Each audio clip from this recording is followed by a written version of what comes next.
Chapter 1. The Midnight Call.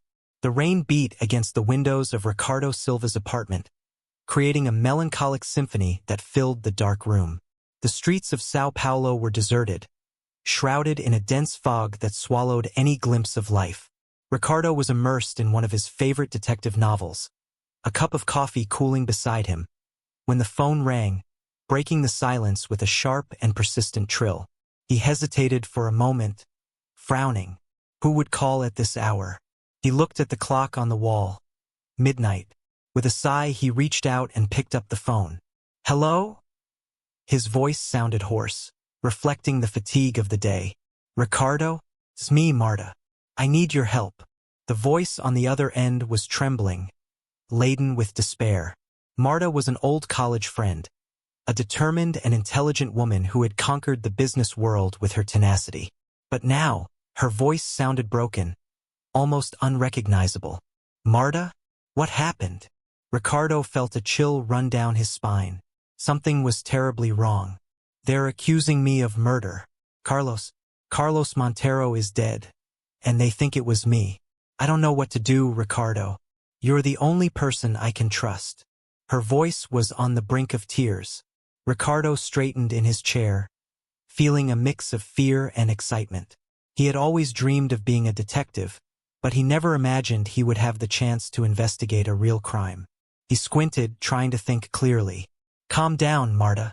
Tell me everything from the beginning. Where are you now? At Carlos's mansion.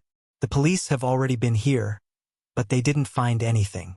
Ricardo, please come. I need you. Ricardo looked out at the night, the raindrops reflecting the dim light of the street lamps. He knew this could change his life forever. He stood up, grabbed his coat, and prepared to face the storm. I'm on my way. Stay calm and don't talk to anyone else until I get there. He hung up the phone, feeling the weight of responsibility on his shoulders. Marta was more than a friend. She was a link to his past, a reminder of carefree youth. He couldn't let her down. As he left his apartment and descended the stairs, his mind began to swirl with questions. Who was Carlos Montero? Why would anyone want to kill him? And why were they blaming Marta? He reached his car and drove through the wet streets, the headlights cutting through the fog like knives.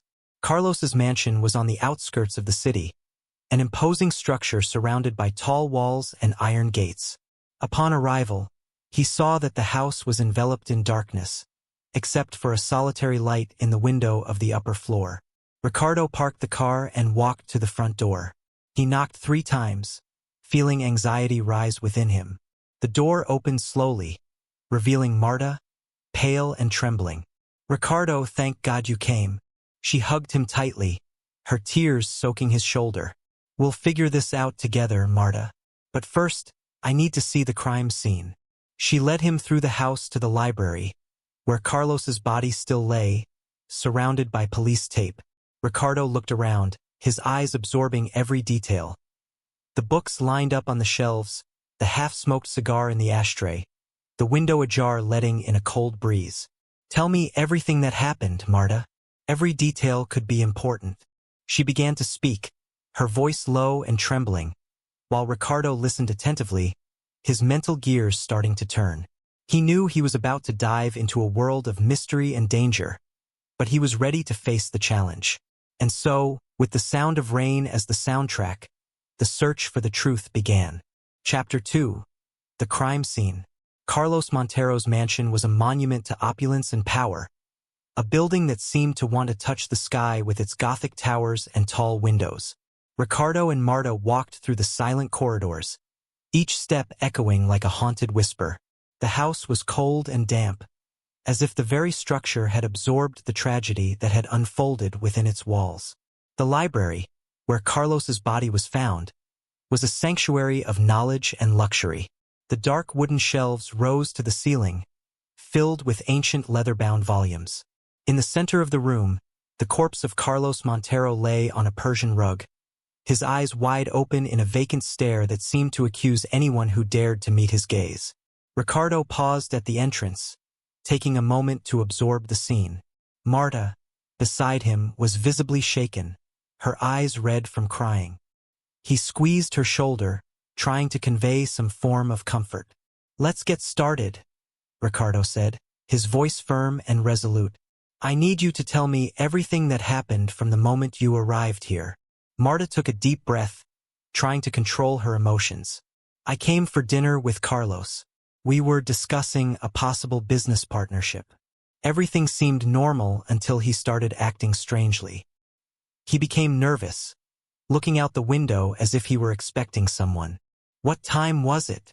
Ricardo asked, already beginning to construct a timeline in his mind. "It was around 9:30. Suddenly, he stood up and went to the window. I was talking to him, but he seemed distracted. Then, without warning, he collapsed on the floor, clutching his chest. I ran to him, but he was already dead. That's when I called the police." Ricardo walked over to the window mentioned by Marta. It was slightly open, allowing a cold breeze to flutter the heavy curtains. On the windowsill, there were muddy marks, as if someone had hurriedly entered or exited. He crouched down to examine them closely. "Someone was here," Ricardo murmured, "and it wasn't long ago." He stood up and walked to the table where a half-smoked cigar rested in a silver ashtray. Ricardo picked up the cigar, sniffing the end. It was still fresh, indicating that it had been lit recently. "Do you know if Carlos had any enemies, Marta? Anyone who might want to see him dead?" She hesitated for a moment before answering. "Carlos had many enemies.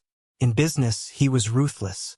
There were rumors he was involved in some illegal activities, but I never believed that. He was always good to me." Ricardo frowned, thinking, what about his family? Anyone who could benefit from his death? Helena, his wife, would inherit everything. But they had been separated for years, and Julio, his partner, was being pushed out of the business. Maybe he had a motive. Ricardo made a mental note to talk to Helena and Julio. "And his mistress, Beatriz? What's her story?" Marta sighed. "Beatriz was a young, ambitious woman. She was with Carlos for the money, I'm sure of it. But I don't know if she would be capable of something like this." Ricardo stood up, pacing the room as he organized his thoughts. "We have a lot of work ahead of us, Marta, but I will find the truth. I will need your help. Are you with me?" She looked at him with renewed determination. "Yes, Ricardo. I will do whatever it takes." He smiled, satisfied. "Good. First, we need to talk to Helena and Julio. Maybe they can give us more information about Carlos's last days. And we also need to check Beatriz's background.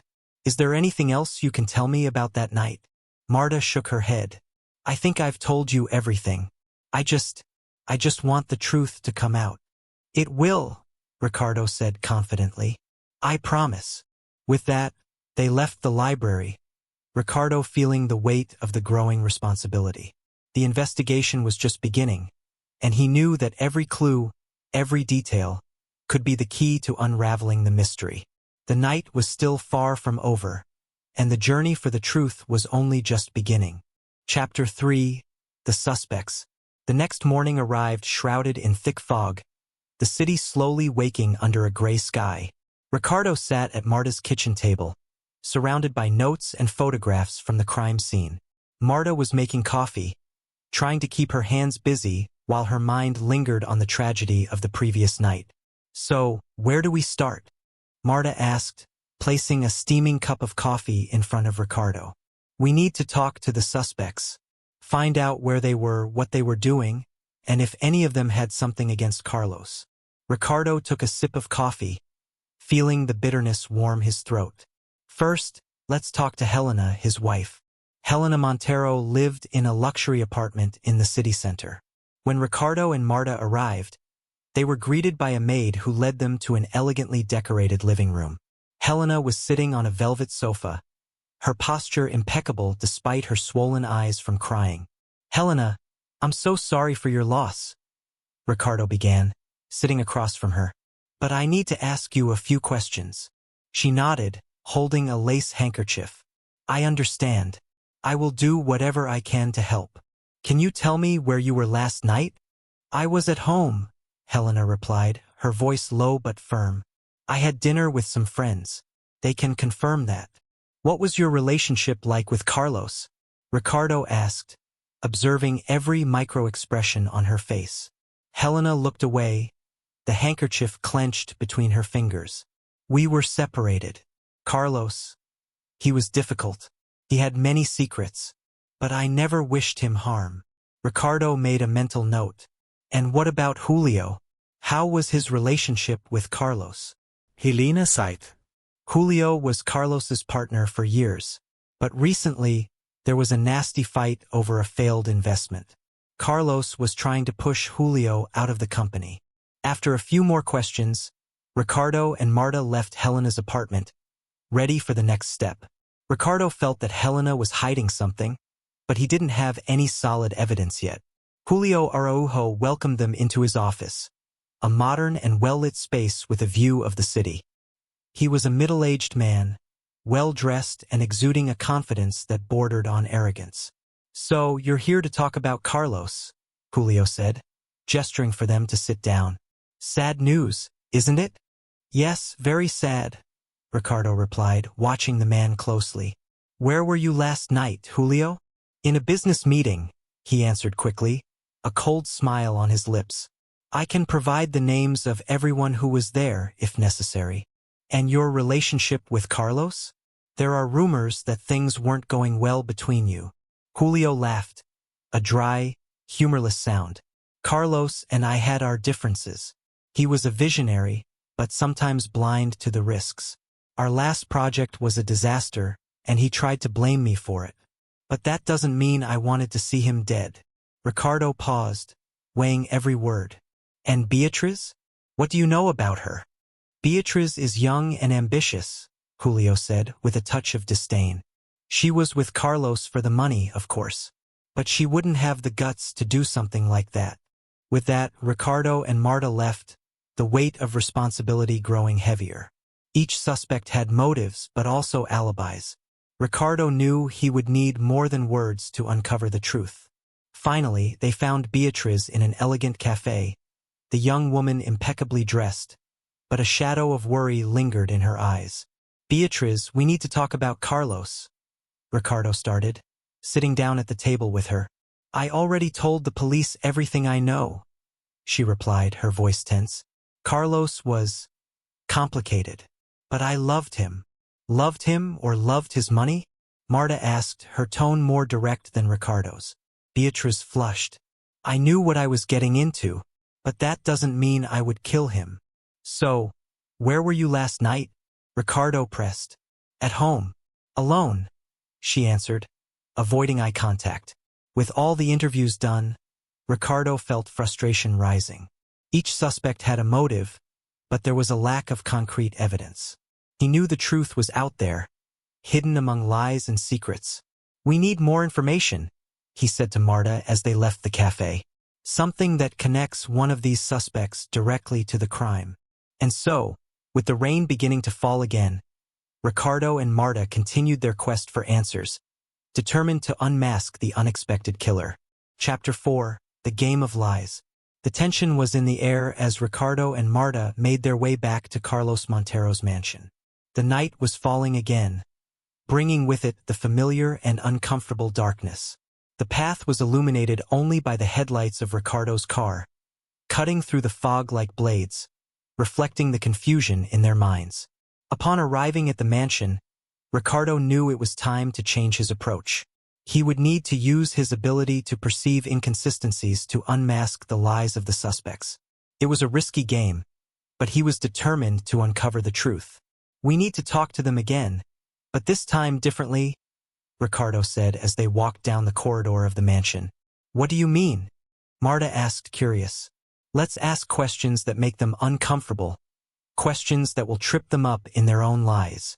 The suspects were summoned to the mansion. Helena arrived first, still displaying her impeccable facade, but with eyes that betrayed exhaustion. Julio followed, his confident demeanor now tinged with caution. Beatriz was the last to arrive, her trembling hands clutching an expensive handbag. Thank you for coming, Ricardo said, gesturing for them to sit in the large living room. We need to clarify a few things. Each of you has a story, and it's my job to figure out which one is true. Ricardo started with Helena. You said you were with your friends the night Carlos died. But when we checked, no one could consistently confirm your alibi. Can you explain that? Helena stiffened. My friends were all too shaken to remember clearly. I was with them, Ricardo. I swear. Interesting, Ricardo said, showing no signs of believing her. And about your relationship?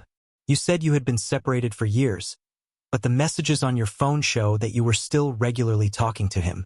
Helena bit her lip. Carlos and I were still friends, despite everything. We tried to reconcile, but it didn't work. Ricardo turned to Julio. And you, Julio? That business meeting you mentioned, none of your colleagues could confirm the exact time. Where were you really? Julio gave a tense smile. I was at the meeting, Ricardo.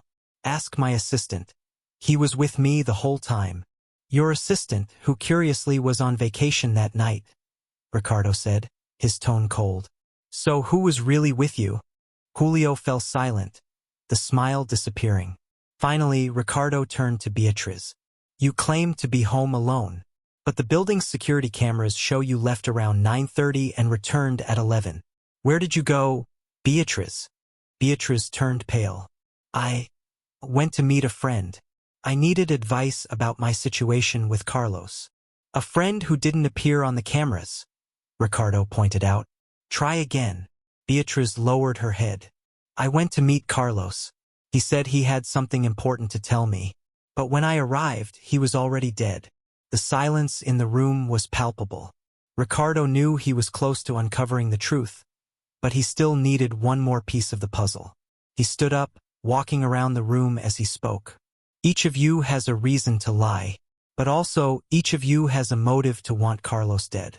Helena, you would inherit everything. Julio, you wanted revenge for your failure. And Beatriz, you were tired of empty promises. Ricardo paused and looked at each of them.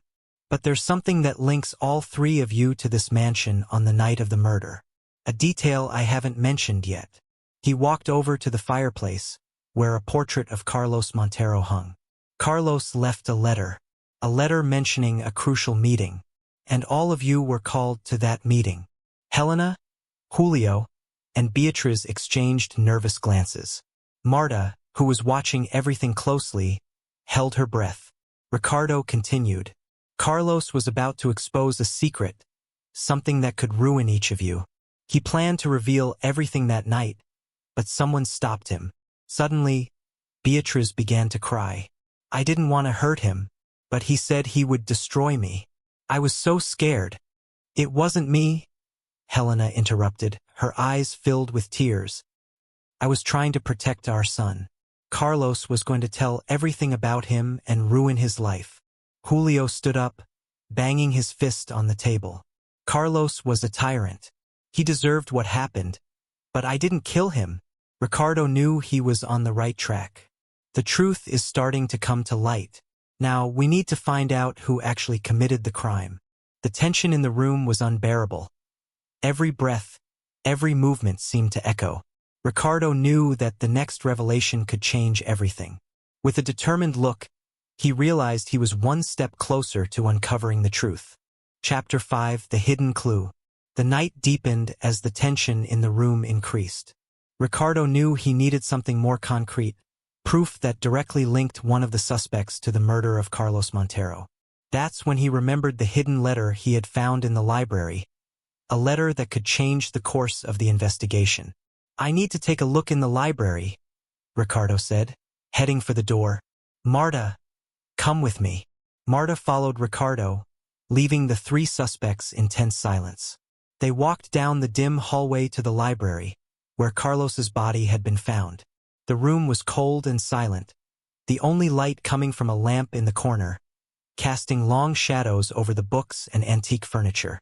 Ricardo approached the shelf where he had found the letter. He pulled out the hardcover book, and inside was the letter. He opened it and read again, this time with more attention.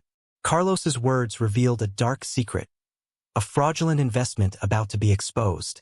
Marta, look at this, Ricardo said, handing the letter to her. Marta read, her eyes widening with each line. This changes everything, Ricardo. Who knew about this? We need to find out, Ricardo replied. But first, let's see if there's anything else hidden here. They began to search the library, examining every book, every drawer. That's when Ricardo found something that caught his attention. A small locked box hidden at the back of one of Carlos's desk drawers. We need to open this, he said, picking up the box. There must be a key around here. After a few minutes of searching, Marta found the key inside a false book. Ricardo opened the box, revealing a pile of documents and a small cassette tape. This must be important, Marta said, picking up the tape.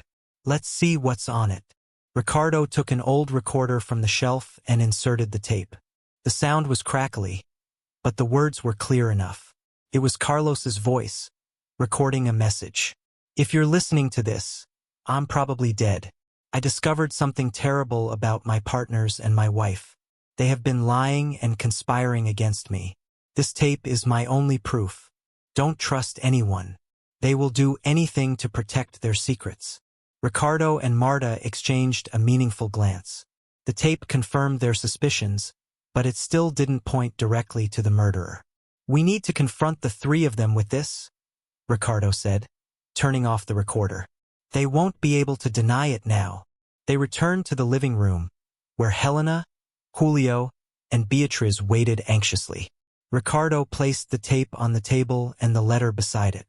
We found evidence linking all of you to a conspiracy against Carlos, Ricardo said, looking each of them in the eyes. This letter and this tape are enough to prove that you were involved in something very serious. Now, I want to know the truth. Helena was the first to speak. Carlos found out about my illegitimate son. He threatened to tell everyone, ruin our lives. I was desperate, but I swear I didn't kill him. Julio, with his jaw tense, added, Carlos was going to ruin me financially. He wanted to destroy me after our failed project. But I'm not a murderer. Beatriz, still trembling, said, I knew about the fraudulent scheme. Carlos told me, said we were going to run away together. When I found out he was lying, I was furious, but I wouldn't take his life. Ricardo listened to each confession, feeling the truth was closer. The pieces were falling into place, but the final proof was still missing. Then he noticed something on the floor near the window, a small, shiny object, half hidden by the carpet. Ricardo bent down and picked it up, feeling the familiar weight of a ring. This ring, Ricardo said, holding it up for everyone to see. It has an inscription. Julio, it's your ring, isn't it? Julio turned pale. Yes, it's mine. But I lost it weeks ago. Ricardo furrowed his brow. Or you dropped it on the night of the crime. With that, the tension reached its peak. Julio stood up abruptly, but Marta was already at the door, blocking his exit. Julio, you are under arrest for the murder of Carlos Montero, Ricardo said, his voice firm and unwavering. The truth has finally come to light. Julio tried to protest, but the evidence was clear. With Helena and Beatriz's confessions, the letter, the tape, and the ring, Ricardo knew he had unraveled the mystery. The murderer had been unmasked. Marta looked at Ricardo, her eyes shining with gratitude. You did it, Ricardo. You discovered the truth. He nodded, feeling the weight of responsibility finally lift from his shoulders. Justice had been served, and the unexpected murderer had finally been revealed. But Ricardo knew this was just one of many truths still waiting to be uncovered. Chapter 6. The Blind Meeting. The living room of Carlos Montero's mansion was filled with an almost tangible tension. Ricardo and Marta had managed to extract partial confessions from the suspects, but they knew the night was far from over. The pieces were almost all in place, but the complete picture was still an enigma. Ricardo decided that the best way to solve this would be to confront the three suspects together, in a way that no one could hide.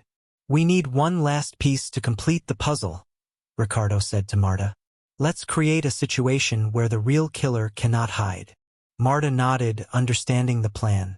Ricardo called Helena, Julio, and Beatriz for a final meeting in the library, where it had all begun. Each of them entered with somber expressions, aware that the night was about to take a definitive turn. Thank you for coming, Ricardo said, gesturing for them to sit around the reading table. "We know that all of you have secrets and motives for wanting Carlos dead. But only one of you actually committed the crime.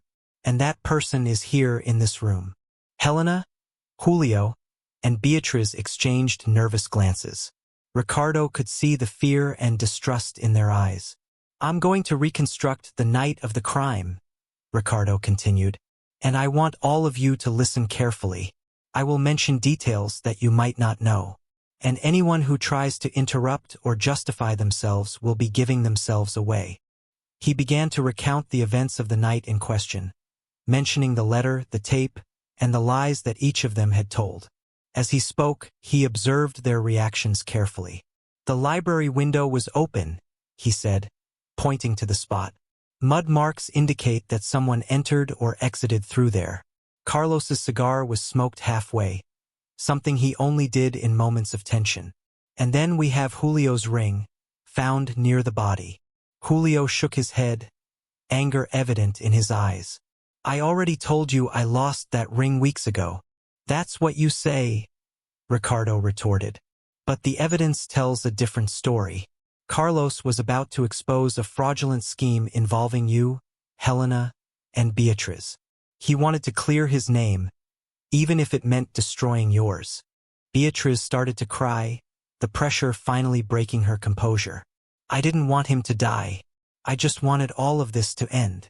Helena kept her posture rigid, but her eyes shone with unshed tears. "He was going to tell about our son. I was desperate, yes, but that doesn't make me a murderer." Ricardo nodded slowly. "I believe you. None of you really wanted to kill Carlos. But one of you went too far." He looked directly at Julio. "You had more to lose, Julio. Your business was crumbling, and Carlos was about to expose you. You went to him that night, didn't you?" Julio stood up, the chair creaking on the floor. "Yes, I went to him, but not to kill him. I wanted to talk, to sort things out." "But things didn't get sorted out, did they?" Ricardo said, maintaining his calm. "You argued with him, and in the heat of the moment you pushed him. He fell, hit his head, and you panicked." Julio's face went pale. "No, it wasn't like that. I didn't want to." "But it happened," Ricardo insisted. "And you tried to cover it up, dropped the ring, and fled through the window." Julio fell to his knees, the mask of confidence finally shattered. I didn't want it to be like this. Carlos was my friend, but he was going to destroy everything I worked for." Helena and Beatriz looked at him, both with expressions of shock and sadness. Marta, who was beside Ricardo, placed her hand on his shoulder, feeling the pain and relief of the truth finally revealed. Ricardo sighed, the tension leaving his body. "The truth is out, Julio, and now justice will be served." As the police arrived to arrest Julio, Ricardo felt a weight lift from his shoulders. He had promised Marta that he would uncover the truth, and he had delivered. But he knew this was just the beginning of his new life as a detective. "Let's go, Marta," he said, taking one last look at the library. "Our work here is done." As they left the mansion, the rain began to lessen, as if the storm that had ravaged their lives was finally calming down. The city remained the same, but for Ricardo and Marta, everything had changed. The truth had been uncovered, but the secrets and mysteries of life would always continue, and Ricardo was ready to face them one case at a time. Chapter 7: The Revelation. The rain had stopped, but the heavy and oppressive atmosphere still lingered over Carlos Montero's mansion. Ricardo and Marta walked along the stone sidewalk, feeling the weight of the mystery that still needed to be fully unraveled. Julio had been arrested, but something still troubled Ricardo. There was one last piece of the puzzle that needed to be put in place. "Ricardo, are you okay?" Marta asked, noticing the worried expression on his face. "There's something that doesn't fit, Marta. I believe Julio pushed Carlos, but I'm not convinced he's the only one responsible. There's someone else involved, and we need to find out who." They decided to return to the mansion for one last investigation. The police had already taken Julio away, but Helena and Beatriz were still there, each dealing with their own emotions and secrets. Ricardo knew he needed to talk to them once more, this time with a more attentive eye and an open mind. They entered the library, where it had all begun. Ricardo approached the fireplace, feeling that the truth was closer than ever. Marta began to examine the documents and books again, searching for any clues they might have missed. "Ricardo, look at this," Marta said, pulling a yellowed envelope from inside an old book. "It's addressed to Beatriz." Ricardo took the envelope and carefully opened it. Inside was a letter from Carlos, written with an urgency that was evident in every word. "Beatriz, if something happens to me, you know what to do. Trust no one, especially Julio. He will do anything to protect his interests. And please take care of Helena. She doesn't know the truth about our last deal. Carlos." Ricardo frowned, feeling that the last piece was finally in place. He called Helena and Beatriz to the library, their somber expressions indicating that they knew more secrets were about to be revealed. "I found this letter, Beatriz," Ricardo said, handing her the paper. "Carlos was trying to protect you and Helena. He knew Julio was dangerous, but there's something more here." Beatriz read the letter, tears streaming down her face. "I knew Carlos was in danger, but I didn't know how far it went. He asked me to take care of Helena, but I didn't know what that really meant." Helena, with a pale and tense face, looked at Ricardo. "What does this mean, Ricardo? What did he mean by our last deal?" Ricardo took a deep breath, preparing for the final revelation. Carlos and Julio were involved in a fraudulent scheme, but Carlos discovered that Julio was embezzling funds. He planned to expose Julio and clear his own name, but that also meant he was putting you in danger. Beatriz looked at Helena, understanding finally dawning in her eyes. "Helena, he was trying to protect you. He knew Julio wouldn't stop at anything to hide his crimes." Helena began to cry silently, the truth finally hitting her. I never knew Carlos was doing this for us. I thought he was the villain, but he was trying to save us." Ricardo nodded. "Julio was the catalyst, but the real reason behind all of this was to protect you. And now, with Julio in jail, you can finally start to rebuild your lives." Beatriz approached Helena and hugged her, the two women finding solace in each other. Ricardo felt a weight lift from his shoulders, knowing he had made a difference. He turned to Marta, who was watching everything with a sad smile. "Let's go, Marta. Our work here is finally done." As they left the mansion, the sun began to break through the clouds, casting a soft light over the city. Ricardo knew this was just the beginning of his journey as a detective. There would be more mysteries, more secrets, and more truths to uncover. But for now, he was satisfied knowing he had brought justice for Carlos and peace for Helena and Beatriz. "Where are we going now, Ricardo?" Marta asked, hope and determination in her voice. Ricardo smiled, looking at the horizon. "Wherever the next truth takes us, Marta. Wherever the next truth takes us." Chapter 8. The Unexpected Outcome. The sun shone timidly over the Montero mansion, its soft light dissipating the last shadows of the previous night. Ricardo and Marta walked toward the exit gate, feeling the light morning breeze and a sense of duty fulfilled. But even with Julio in jail and the revelations brought to light, something still lingered in the air, a feeling that the case was not completely closed. "Ricardo, do you think we really discovered everything?" Marta asked, her voice reflecting the unease they both felt. "I hope so, Marta. But sometimes, the deepest secrets are the ones that remain hidden, even when we think we have seen it all." As they crossed the garden, Ricardo's phone rang.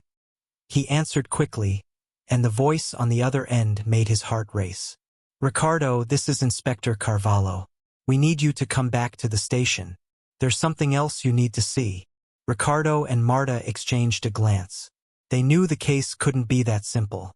They returned to the car and drove swiftly to the station, where they were greeted by Inspector Carvalho. He led them to an interrogation room, where Julio sat, handcuffed and with a grim expression. "He wants to talk to you, Ricardo," Carvalho said. "He says he has something important to confess." Ricardo entered the room, sitting down across from Julio. Marta stood beside him, observing intently. Julio lifted his tired eyes, a glimmer of despair and resignation in them. "Ricardo, I didn't kill Carlos," Julio began, his voice low and hoarse. "I was there that night, yes, and we argued. But he was alive when I left." Ricardo frowned, analyzing each word. "So who, Julio? Who killed Carlos?" Julio sighed, looking at the handcuffs on his wrists. "It was Helena. She arrived after I left. She was furious. I heard screams as I was climbing out the window. I thought about going back, but I was a coward. I ran away." Ricardo was silent for a moment, processing the new information. "Why are you telling me this now?" "Because," Julio said, his voice trembling, "I can't live with this guilt. And Helena, she needs help. She's not a cold-blooded killer. She was desperate, out of her mind." Ricardo left the room, feeling his head spin with the new revelation. Marta followed him, her face a mix of shock and confusion. "Helena? But she seemed so lost, so innocent," Marta said, incredulous. "Desperation can make terrible things happen to people," Ricardo replied, a weight in his voice. "We need to go back to the mansion and talk to Helena. She needs to know that the truth has finally come to light." They returned to the Montero mansion, where they found Helena sitting in the library, staring at a photo of Carlos. She seemed at peace, but her eyes still reflected sadness and regret. "Helena," Ricardo said softly, entering the room, "we need to talk." She looked up, surprised to see Ricardo and Marta back. "What is it? What more is there to discover?" "Julio confessed," Ricardo said. "He said you were there after him, that you and Carlos argued." Tears began to roll down Helena's face. "Yes, it's true. I went there to talk to him, to try to work things out. But he was so angry, so cruel. I lost control." Ricardo sat down beside her, his hand over hers in a gesture of comfort. "Helena, we need to take this to the police. They will understand the circumstances." She nodded, knowing it was the only right thing to do. "I will do it, Ricardo. I want all of this to end." With Helena determined to confess, Ricardo and Marta accompanied her to the station. There, Helena told the whole truth, relieved to finally release the burden she had been carrying. The police, considering the circumstances and the desperation that led to the tragic event, promised a fair trial. Later, Ricardo and Marta left the station, the sun shining brightly in the sky, as if it too wanted to bring clarity and justice after so much darkness. "It was a long road," Marta said, looking at Ricardo with a sad smile. "But we did it." "Yes, we did," Ricardo replied, finally feeling at peace. The truth always finds a way to reveal itself, no matter how much we try to hide it. As they walked together, Ricardo knew that although this case was closed, many other mysteries and challenges awaited them, and he was ready to face them, with Marta by his side, wherever the next truth would lead them. The case of Carlos Montero had come to an end, but for Ricardo and Marta, the journey as amateur detectives was just beginning.